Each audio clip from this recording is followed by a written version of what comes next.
In this video, we're going to explore the powerful feature of reusing existing rules or scenes within a new rule.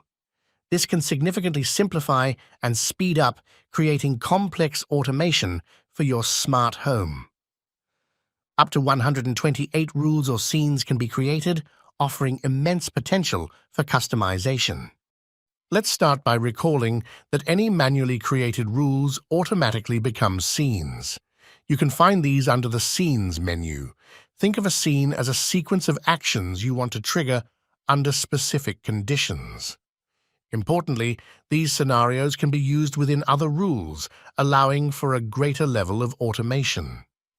For illustration, let's use a couple of previously created manual rules: all lights off and blinds close. Both of these rules are simple yet impactful. They turn off all lights and close all blinds, respectively.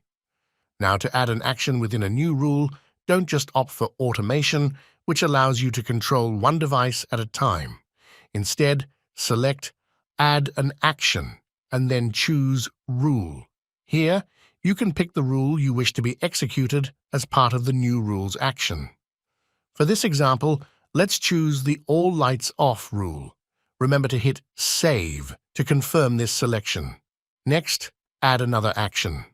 This time, let's choose the Blinds Close rule, another pre-existing scene. After selecting it, hit Save once more. Once all actions are set, click Next to proceed. In the following interface, you will have the option to save rule. Let's do that. Congratulations! You've successfully created a new rule named Sleep. Upon activation, this rule will execute the chosen scenes of turning off all lights and closing all blinds simultaneously. By reusing existing rules, you've streamlined the process of creating a new rule. As a result, you've efficiently automated a more complex action in your smart home, making your life simpler and more convenient.